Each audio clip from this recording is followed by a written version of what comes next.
నారాయణ గారు to please speak. అందరు వెళ్ళే టైంకి మైక్ చేతులు పెడితే ఏం చేయను నేను. అందరికీ గుడ్ ఈవినింగ్. ఒక ఇద్దరు ముగ్గురు ఆర్టిస్టులు కింద ఉండిపోయారు. సత్యం, శ్రీవాణి, సంజయ్, కొంచెం మీరు కూడా పైకి రండి. నేను ఎవరైనా చూడకపోతే సారీ. రమణ వచ్చండి. తర్వాత ఆల్వాల్ బాలరెడ్డి గారి మనవడు ఆల్వాల్ దేవేందర్ రెడ్డి గారు కనిపించారు నాకు ఇక్కడ. రండి దేవేందర్ రెడ్డి గారు సార్, రండి. Thank you so much. అన్న ధనియేలే అన్న, రా అన్న, నీ దండం పెడతాను, రా. తర్వాత తమ్ముడు కాజా కనిపించాడు ఇక్కడ. కాజా పాషా తమ్మి రా తమ్మి. వీళ్ళంతా సైనికులు, మా వెనక ఉన్న సైనికులు వీళ్ళంతా తమ్మి. సరే, ఇంకా నాకు ఎవరు కనిపించట్లేదు లైట్లకి, క్షమించండి. ఎక్కడి నుంచి మొదలు పెట్టాలో అర్థమవుతలేదు, ఎందుకంటే టైం అయిపోయింది. మణికంఠ ఎక్కడో ఉన్నమాట, రాయ్యా మణికంఠ, రాయ్యా. Okay, thank you so much. ముందుగా నన్ను కన్నా తల్లిదండ్రులని స్మరించుకుంటూ మర్చిపోయాను, మాస్టర్ సతిన్ శ్రేయాస్ ఈ ఆట, మాస్టర్ సాయి శ్రీ అని ఆట. మీరు కూడా ఆర్టిస్టులే, రండి అన్న. నన్ను కన్నా తల్లిదండ్రులను స్మరించుకుంటూ, నన్ను భరిస్తున్న నా భార్యని, నా పిల్లల్ని గుర్తు చేసుకుంటూ ఈ స్పీచ్ స్టార్ట్ చేస్తున్నాను. నేను ఇండస్ట్రీకి రావాలనుకున్నప్పుడు, ఖైరతాబాద్ నియోజకవర్గంలో జర్నలిస్ట్గా పనిచేస్తున్నప్పుడు, నేను సినిమా అవకాశాల కోసం తిరుగుతున్నప్పుడు ముందుగా నన్ను ఈ ఇండస్ట్రీలో అడుగుపెట్టింది సుఖవాసి హరిబాబు గారు. ఆయనకి నా పాదాభివందనం. నాకు ఓనమాలు నేర్పించింది కొబ్బరి బొండం సినిమా డైరెక్టర్ కాట్రగడ్డ రవితేజ గారు. ఆయనకి నా పాదాభివందనం. ఆ తర్వాత మా గురువు గారు, నా గాడ్ ఫాదర్, నా దేవుడు, నా తండ్రి, 20 సంవత్సరాలు నన్ను ఒక శిల్పంగా చెక్కిన రాఘవేంద్రరావు గారికి పాదాభివందనం. ఆ తర్వాత నన్ను ఒక క్రియేటర్గా మార్కెట్లో నిలబెడితే, నన్ను ఒక ఆర్థికంగా నిలబెట్టిన నా సొంత అన్నలు, బాహుబలి ప్రొడ్యూసర్స్ శోభు యార్లగడ్డ గారు, దేవినేని ప్రసాద్ గారు. ఈరోజు నేను ఆర్థికంగా సుఖంగా హాయిగా నిలబడ్డానంటే వాళ్ళే కారణం. శోభు గారు, ప్రసాద్ గారు ఫస్ట్ ఇండస్ట్రీకి వచ్చినప్పుడు మా రాఘవేంద్రరావు గారు, అరే నా మేనల్లుడు రా, కొంచెం జాగ్రత్త అని నాకు జాగ్రత్తలు చెప్పారు ఆయన గురించి. పల్లకిలో పెళ్లి కూతురు అని ఒక సినిమా చేసినప్పుడు మేము ట్రైన్లో వెళ్తూ ఉంటే, నేను, సుచిత్ర మేడం, శోభు గారు, అన్నం వచ్చిన తర్వాత ఎవరో అందించే వాళ్ళు 2 ప్లేట్లు ఇచ్చారు. ఒక ప్లేట్లో సుచిత్ర మేడం తింటున్నారు, ఇంకొకే ప్లేట్ ఉంది. శోభు గారు, మా ప్రసాద్ గారు, రావయ్యా ఏం కాదు అని చిన్న ప్లేట్లో అటు నుంచి ఆయన, ఇటు నుంచి నేను తింటూ రాజమండ్రి, విజయవాడ వరకు వెళ్ళిపోయాం. రాఘవేంద్రరావు గారి అక్క కొడుకేనా ఈయన, లేకపోతే నా అన్ననా అనుకున్నాను. నిజంగా నా కాళ్ళు తోబుట్టువులే.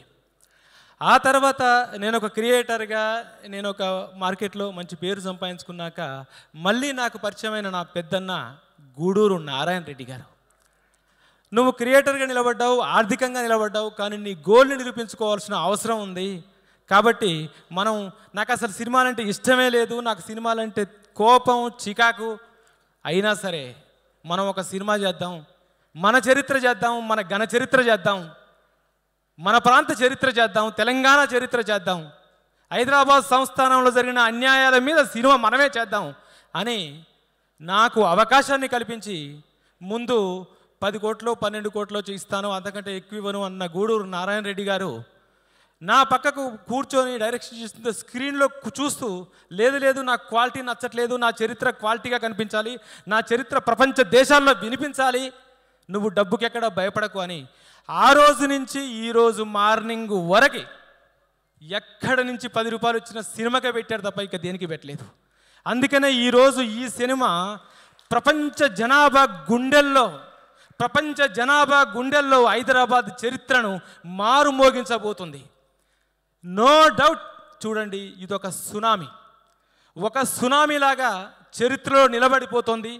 సినిమా చరిత్రలో, ప్రపంచ సినిమా చరిత్రలో ఉండే 10 సినిమాల్లో రజాకారు ఒక సినిమా కాబోతుంది. అది సత్యం. నేను డైరెక్టర్ అయినందుకు చెప్పట్లేదు.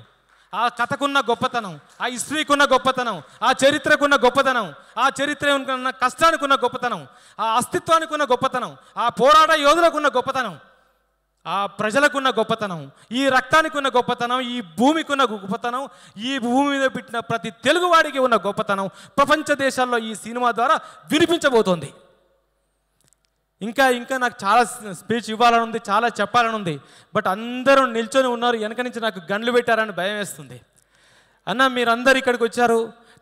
నాదేంటంటే 2 సంవత్సరాలు పడ్డ కష్టం, 2 సంవత్సరాలు వీళ్ళంతా సైన్యంలాగా నన్ను నడిపించిన కష్టం. కాబట్టి నేను అందరినీ గుర్తు చేసుకోకపోతే నేను చరిత్రహీనుడిని అవుతాను. కాబట్టి నన్ను క్షమించండి, కాసేపు మిమ్మల్ని నిల్చోబెడతాను. నేను గుర్తుపెట్టుకోను, నేను నా వాళ్ళని గుర్తుంచుకోవాల్సిన అవసరం నాకు ఇప్పుడు ఉంది. ప్లీజ్ అన్న క్షమించండి. ముఖ్యంగా ఇక్కడికి మమ్మల్ని ఆశీర్వదించడానికి వచ్చిన మా ముందు తరం సినిమా పెద్దలు, అండర్లైన్ చేసుకోండి, మా ముందు తరం సినిమా పెద్దలు రాకేష్ రెడ్డి గారు, వెంకటరమణారెడ్డి గారు, వీళ్ళు మీకు పొలిటికల్ లీడర్స్ లాగా కనిపించారు, కానీ వాళ్ళకు కూడా సినిమా రక్తంతో సంబంధం ఉంది. రాకేష్ రెడ్డి గారు మా హీరో గారు, మీకు తెలీదు, హీరోగా ఆయన సినిమా చేశారు, తర్వాత బిజినెస్లోకి వెళ్ళారు, తర్వాత రాజకీయాల్లోకి వెళ్ళారు. అన్న ప్రేమకైతే సినిమాలో చేయాల్సింది, కానీ ఆయనకు సినిమా కంటే అక్కడ దాకా వచ్చి నటించే టైంకు నాకు ఇది కాదు ప్రజాసేవ కావాలనుకున్నారు. అందుకనే ఒక్క రూపాయి పోయకుండా, ఒక్క ముక్క వేయకుండా, ఒక్క సారబోటు వేయకుండా 2000 మంది మహిళల్ని రోడ్డు మీద నిల్చోబెట్టి వాళ్ళ ఇంటిని రోడ్డు కోసం దానం చేసి 2 సీఎంలని ఓడించి కామారెడ్డిలో ఈరోజు ఎమ్మెల్యే గెలిచారు. కాబట్టి ఇంత పెద్ద మేధావులు, తర్వాత శోభాలత గారు, ఈరోజు శోభాలత గారు హైదరాబాద్ ఓల్డ్ సిటీలో కాషాయపు జెండా రెపరెపల్ని వినిపించబోతున్నారు. అలాంటి శోభాలత గారి ఆశీర్వాదం. తర్వాత మా నారాయణమూర్తన్న సినిమాలు చూస్తూ పెరిగాను, నారాయణమూర్తన్న ఆవేశాన్ని చూస్తూ పెరిగాను. అందుకే ఇప్పుడు నాకు ఆవేశం వస్తూ ఉంది. నారాయణమూర్తన్న ఎర్ర సైన్యం సినిమా మీద నా జర్నలిస్ట్గా ఉన్నప్పుడు నేను ఆ సినిమా రివ్యూ రాశాను. ఆ తర్వాత మీరందరూ కొందరు గుర్తించలేకపోయారు. నారాయణమూర్తన్న వీర తెలంగాణ అనే సినిమా చేశారు. ఆ వీర తెలంగాణ సినిమా చరిత్ర కూడా ఈ రజాకార్ చరిత్రనే, ఈ కాసిం రజ్వీ చరిత్రనే, ఈ నైజాం చరిత్రనే, ఈ హైదరాబాద్ చరిత్రనే. అది నారాయణమూర్తన్న ఉన్న గొప్పతనం. తర్వాత ఇక్కడ ఉన్న వాళ్ళందరూ, మా ఆర్టిస్టులు అందరూ, తర్వాత మర్చిపోయాను మా ఆల్వాల్ దేవేందర్ రెడ్డి గారు, ఇతను ఆల్వాల్ బాలరెడ్డి గారు, మీరు పాటలు విన్నారు, అందులో ఆల్వాల్ బాలరెడ్డి గారి మనవడు. నాకు ఫోన్లో మాకు ఇంతవరకు పరిచయం లేదు, నేను కూడా ఈరోజే చూస్తున్నాను, కానీ ఫోన్లో మాకు పరిచయం, నాకు చాలా సలహాలు ఇస్తుండేవారు. తర్వాత మా సురేష్ కొచ్చాటిల్ గారు, మా రెడ్డి గారి కథ వినగానే ముందు చెప్పించిన వ్యక్తి సురేష్ కొచ్చాటిల్ గారికి. ఆయన నా కథ విని నాకు అప్రిషియేట్ చేశారు, నా సినిమా ముందు కదలడానికి ఆయన సహకరించారు. తర్వాత శ్రీరామ్ గారి జర్నలిస్ట్ గారు, ఆయన నాకు సపోర్ట్ చేశారు. వీళ్ళ తర్వాత నేను కథ అనుకున్నప్పుడు నాకు చిన్ననాటి మిత్రులు టీవీ రైటర్స్ ఉండేవాళ్ళు, శ్రీకాంత్ సత్యం అని, వాళ్ళు నాకు మొదట్లో హెల్ప్ చేశారు. ఆ తర్వాత నా డైరెక్షన్ డిపార్ట్మెంట్, నా సైన్యం, మహిదర్, హేమంత్, శివ, శ్రీను, రాజు, ఈశ్వర్ రెడ్డి, గుహన్, ఒక అమ్మాయి ఒక 2 నెలలు వచ్చి చేసి వెళ్ళిపోయింది, రాఘవి, అందరూ నా సైన్యం నాకు హెల్ప్ చేశారు, నా వెంట నిలబడ్డారు. ఆ తర్వాత మా ఆర్ట్ డిపార్ట్మెంట్ మా ఆర్ట్ డిపార్ట్మెంట్ మన తిరుమల, తర్వాత అతని పేరు అతని మధ్యలో వచ్చి వెళ్ళిపోయారు, రాజు, బంగారు రాజు. తర్వాత costumes Seenu, costume to designer Pooja, తర్వాత మేకప్ మా నల్ల శ్రీను, మా సాయి, తర్వాత మా ఎడిటర్ తమిరాజు, తారక్, మా మ్యూజిక్ బీమ్స్, కింగ్, ఈరోజు సినిమాకి కింగ్ అతను. ఎంత రాక్షసుడంటే నేను కాపీ అందించాలి, కాపీ వెళ్తుందో లేదో నేను టెన్షన్ పడుతుంటే అర్ధరాత్రి నేను, తమ్మిరాజు, నా టీము, నా మేనేజర్స్ అందరు కూర్చొని వర్క్లో ఉంటే, సార్ ఒక్క నిమిషం ఆగండి నేను మళ్ళీ పాడిస్తానని 1 గంటకు 4 కోరస్ ఆర్టిస్టులను పిలిపించి పాడించబోతుండగానే ఆ సిస్టమ్ ఆగిపోయింది. అప్పుడు నైట్ ఇంకొక స్టూడియో బుక్ చేసి అక్కడికి వెళ్ళి మళ్ళీ పాడించి మొత్తం నిన్న నైట్ దాకా నన్ను సంపుకు తిన్నాడు. సూపర్ ఆర్ఆర్ ఇచ్చాడు బీమ్స్. వాళ్ళ మేనేజర్ మాల్య అడిగడుగున నాకు గుర్తు చేస్తూ నాకు సపోర్ట్ చేస్తూ ఉండాడు. ఇంకొక విషయం, అక్కడ సౌండ్ ఇంజనీర్ మస్తాన్ అలీ, ఒక ముస్లిం బిడ్డ. ఎంత విషయం ఉంది ఆ అబ్బాయిలో, ఎంత టాలెంట్ ఉందంటే బీమ్స్ కూడా అప్పుడప్పుడు సలహాలు ఇస్తాడు, అంత గొప్పడా కుర్రాడు. అట్లా ఆ తర్వాత ఎడిటర్ తమిరాజు గారు ఇప్పుడు రాజమౌళి గారితో మహేష్ బాబు సినిమా చేస్తున్నారు. నాకు అడుగడుగున సపోర్ట్ చేశారు. ఆ తర్వాత నా ఆర్టిస్టులు రాజార్జున్ గారు, తేజ్ సప్రో గారు, మకరంద్ దేశపాండే గారు, తర్వాత బాబీ సింహ గారు, వేదిక గారు, తర్వాత అనుశ్రియ త్రిపాఠి గారు, ఇంద్రజ గారు, అనసూయ గారు, ప్రేమ గారు, చందు నాయర్ మలయాళ ఆర్టిస్టు, అందరూ ఇక్కడున్న మా సత్యం, మా శ్రీవాణి, తర్వాత మణికంఠ, రమణ, సందీప్, సారీ, అందరూ కూడా ప్లీజ్ నేను ఎవరైనా మర్చిపోతే నన్ను క్షమించండి. అందరూ నాకు సహాయం చేశారు. తర్వాత ఇంకా నాకు గొప్పగా ఫీల్ అయింది ఏంటంటే రావి నారాయణ రెడ్డి గారి మనవరాలు, మా ఆడపడుచు, మా భువనగిరి ఆడపడుచు ఈరోజు ఇక్కడికి వచ్చి మాకు ఆశీర్వదిస్తున్నారు. నాకు చాలా చాలా హ్యాపీగా ఉందమ్మా. Thank you so much. తర్వాత మా డిజైనర్ ధనీ ఏలే నేను 10th క్లాస్ చదువుకునేటప్పుడు మా ఊర్లో మా అక్కని పెళ్లి చేసుకున్నాడు. ఇప్పుడు నా సినిమాకి డిజైన్ చేస్తూ నన్ను మార్కెట్లో నిలబెడుతున్నాడు. అన్న థ్యాంక్ యూ సో మచ్. ఆ తర్వాత నా తమ్ముడు కాజా పాషా, నా ఇంట్లో నా రూమ్లో ఉంటే నా రూమ్ అంతా కడిగిచ్చా ఒకరోజు. తమ్మి నా రూమ్ అంతా కడుగు అని. కడిగితే రూమ్ కడగడం మానేసి నంది అవార్డు పెట్టుకొని కూర్చున్నాడు ముందు. ఏం తమ్మి అంటే నాకు ఎప్పుడు వస్తుందో అన్న నంది అవార్డు, వస్తే బాగుండు అనుకున్నాడు. కట్ చేస్తే 3 సంవత్సరాలలో 3 నందులు కొట్టాడు తమ్ముడు నాటకంలో. ప్రతి డైలాగ్ ఎక్కడ నాకు భాష పోతుందో, భాష రాదు అని నా తమ్ముని నా పక్కకు పెట్టించుకున్నాను. తర్వాత అక్కడ సౌండ్ ఇంజనీర్ దేవేందర్ అడుగడుగున తెలంగాణ స్లాంగ్ నాకు వినిపిస్తూ నాకు చేశాడు. ఆ తర్వాత ఇక్కడ అందరూ హిందూ ముస్లిం అంటారు. నాకు సగం ఈ సినిమాకి సహాయం చేసింది ముస్లింసే. అజీజ్ బాషా నిజాంకు డబ్బింగ్ చెప్పాడు, సూపర్ డబ్బింగ్ చెప్పాడు. షోయబుల్లా ఖాన్ క్యారెక్టర్కి చేశారు. ఆ తర్వాత నజీర్ జూనియర్ ఆర్టిస్ట్ ఏజెంటు. ఇట్లా అందరూ నాకు ఈ సినిమాలో 20% ముస్లిమ్స్ నాకు హెల్ప్ చేశారు. కాబట్టి మా అందరి సినిమా ఇది. ఇలా చాలా మంది నాకు సపోర్ట్ చేశారు. నేను ఎవరినైనా ఏ ఒక్కరినైనా మర్చిపోతే నన్ను క్షమించండి. లేట్ నైట్ అయింది కాబట్టి పరిగెత్తుకుంటూ మాట్లాడుతున్నాను. ఇక్కడ ఫైనల్గా ఒక విషయం చెప్పాలి. ఈ సినిమా నాకు రెడ్డి గారు ఆఫర్ చేసిన తర్వాత నేను సినిమా కథ చెప్పలేదు, ఎవరికి చెప్పలేదు. చెప్పిన తర్వాత సారీ నేను మర్చిపోయాను. నా మేనేజర్స్ స్టార్టింగ్ రాము దగ్గర నుంచి అరవింద్, వెంకట్, స్వామి, నాగార్జున, ఏడుకొండలు, రామ్జీ, అబ్బాయి మాలేసుకున్న అబ్బాయి రాజు, వెంకట్, వీళ్ళందరూ అడుగు నాకు సపోర్ట్ చేశారు. తర్వాత మా అంజిరెడ్డి నాకు ఒక రైట్ హ్యాండ్ లాగా, ఒక పిల్లర్ లాగా వెనక నాకు ఏ టెన్షన్ వచ్చినా కూడా, రెడ్డి గారు ఏ టెన్షన్ పడ్డా కూడా మా ఇద్దరి మధ్యలో ఒక అనుసంధానం చేస్తూ ఈ సినిమాను ముందుకు నడిపించాడు.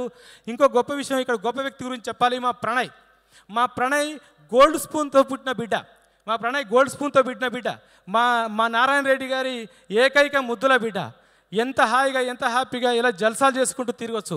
మా ప్రణయ్కున్న గొప్పతనం ఏంటంటే ఈ సినిమా సబ్జెక్ట్ని మొత్తం వంట పట్టించుకొని ఈ సినిమాతో పాటు ఈ చుట్టూ చరిత్రను కూడా వంట పట్టించుకొని ఎక్కడికి వెళ్ళినా తను చెప్పేస్తుంటాడు. నన్ను పక్క అంకుల్ మీరు నన్ను అంకుల్ అంటాడు. ఎందుకంటే మేమిద్దరం అన్నదమ్ములాగా ఉంటాం కాబట్టి ఆయన నన్ను అంకుల్ అంటారు. నిజానికి ఆయన నా తమ్ముడు లాంటివాడే.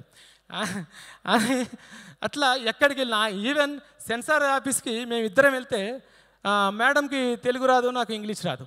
మొత్తం మా ప్రణయే చెప్పేశాడు. మేడం ఆశ్చర్యంగా ఫస్ట్ ప్రొడ్యూసర్ మొత్తం చెప్తున్నారు మీరు, వేరే ప్రొడ్యూసర్స్ పక్క కూర్చుంటారు, డైరెక్టర్లు రైటర్లు మాట్లాడతారు అని మా ప్రణయ్ని అప్రిషియేట్ చేస్తుంటే నా తమ్ముని చూస్తున్న ఆనందం నాకు కలిగింది. ప్రణయ్ నువ్వు అడుగడుగునా నాకు సహాయం చేశావు. Thank you so much. ఇంకా ఎవరన్నా మా శ్రీకాంత్ పాపం మేమందరం డేలో పనిచేస్తే తను నైట్ వచ్చి పనిచేస్తాడు, ఎందుకంటే మేము డిస్టర్బ్ చేస్తామని. కాబట్టి శ్రీకాంత్ థ్యాంక్ యూ, నీకు నీ అసిస్టెంట్కి థ్యాంక్ యూ సో మచ్. నాకు అన్నం పెట్టిన మా సూర్య, మా చందుగాడు, నా డ్రైవర్ రాజు, ఇంకొకరు, అందరిని మర్చిపోతే ఐఎమ్ సారీ, ఏమీ అనుకోద్దామా. అందరికీ నా థ్యాంక్స్. మీరు లేకపోతే ఈ సినిమా లేదు, నేను లేను. Thank you so much. అదే బాయ్స్. ఇంకా నా ఫ్యామిలీ గురించి చెప్పాలి. ఒక్క క్షణం చెప్పి నేను ఆగుతాను. ఈ సినిమా వచ్చిన తర్వాత నేను సినిమా కమిట్ అయ్యి షూటింగ్కి వెళ్ళేంతవరకు మా ఆవిడకి చెప్పలేదు. ఎందుకంటే మా ఆవిడ కొంచెం మోడర్న్ థాట్స్తో ఉంటుంది. ఈ ఊర్లు కష్టాలు ఇవన్నీ చెప్తే ఎంతవరకు ఏంటుందో ఏంటో తెలియదు. కానీ ఒకానొక రోజు నిదానంగా రెడ్డి గారు ఫోన్ చేశారు. నైట్ 11:30 12 మాట్లాడుతుంటే ఏంటి అంటే, రెడ్డి గారు నేను సినిమా చేస్తున్నాం రజాకార్ అన్న, టైటిల్ బాగుందే అన్నది. అనగానే ధైర్యం వచ్చింది. ఓకే, ఈ అమ్మాయి కూడా నచ్చుతుంది, నాకు టెన్షన్ లేదని. ఆ తర్వాత నిజానికి ఇంతవరకు కథ చెప్పలే నేను, ఎందుకంటే ఇంతవరకు కథ చెప్తే మళ్ళీ లీక్ చేస్తుందని భయంతో, యాంకర్ కదా తను మళ్ళీ తన ఛానల్లో రాసుకొని మా ఆయన ఈ కథ చెప్తానని చెప్పలేదు. అయితే పోస్టర్ రిలీజ్ అయిన తర్వాత ఒక చిన్న ఇన్సిడెంట్ జరిగింది, ఇంతవరకు ఎవరికి చెప్పలేదు. కొన్ని బెదిరింపు మెసేజ్లు వచ్చినాయి, కొన్ని ఇలా వచ్చినాయి. అప్పుడు కొంచెం భయపడ్డది ఆ అమ్మాయి. ఏంటి ఇలా జరుగుతుంది అన్నది. ఏమవుతుంది సోని, చనిపోతాం అంతే కదా అన్న అనగానే ఒక్క క్షణం ఇలా అటెన్షన్గా చూసింది. అవసరమా అన్నది. అవసరమే సోని, నా గోల్ సినిమా, జీవితం అంతా ఎంజాయ్ చేశాను, నేను చేయాల్సింది సినిమా ఒకటే. సినిమా వచ్చింది, తర్వాత నా బాధ్యత చెప్పే అవకాశం వచ్చింది, నా చరిత్ర చెప్పే అవకాశం వచ్చింది. కాబట్టి నేను ఈ సినిమా చేస్తున్నాను, ఏ ఫోన్లు వచ్చినా ఏ బెదిరింపులు వచ్చినా నేను భయపడను, నాకు నీకు సపోర్ట్ కావాలి అన్న. అంటే నీ గోలే అది కదా, అది లేకపోతే నీ గోల్ రీచ్ అవ్వవు కదా. ఏం కాదు, అన్నిటికీ దేవుడు ఉన్నాడు, నువ్వు మంచి చేస్తున్నప్పుడు ఏం జరగదు అని నా భార్య నాకు సపోర్ట్ చేసింది. నిజంగా తను సపోర్ట్ చేయకపోతే నేను భయపడేవాడినేమో, నా పిల్లలు ఏంటి, నా ఫ్యామిలీ ఏంటి అని భయపడేవాడినేమో. అఫ్కోర్స్ మా నాన్న పెంచిన రక్తం, మా నాన్న కమ్యూనిస్టు, నేను కమ్యూనిస్టు బిడ్డని, నేను ఒక జర్నలిస్ట్ని, సమాజంలో ఎదురుస్తూ బతికిన వాడిని. నాకు ఆ ధైర్యం ఉంది. కానీ ఎవరికైనా భార్య పిల్లలని ఒక సెంటిమెంట్ ఉంటుంది. ఎప్పుడైతే నా భార్య నాకు సపోర్ట్ చేసిందో ఇంకా నాకు టెన్షన్ లేదు. అలా అందరి సహకారంతో ఈ తర్వాత నా మీడియా మిత్రులు, ఎందుకంటే వాళ్ళందరూ నా బ్రదర్స్ కదా, నా ఫ్యామిలీ, నా మెంబర్స్, మా జర్నలిస్టు డైరెక్టర్ అయ్యారని నన్ను పొగుడుకుంటూ చెప్తున్నారు. నా చిన్ననాటి స్నేహితులందరూ నన్ను కలిసి వెళ్ళిపోయారు, నాకు అప్రిషియేట్ చేస్తున్నారు. మా ఊర్లో March 15th రోజు కటౌట్ పెట్టి పండగ చేస్తున్నారు. అందరికీ నాకు ఈ సినిమా పరిశ్రమలో సహకరించిన అందరికీ కూడా పాదాభివందనం చేస్తూ థ్యాంక్ యూ సో మచ్. మర్చిపోయాను, నా క్లాస్మేట్, మా స్కూల్మేట్ సుమ గారికి ధన్యవాదాలు. మేమిద్దరం ఒకే స్కూల్లో పెరిగాం, దాదాపుగా 6 కిలో, అందుకని అలా స్కూల్మేట్ అంటున్నాను. Thank you so much. సాధారణంగా సినిమా తీయాలి అంటేనే ధైర్యం కావాలి.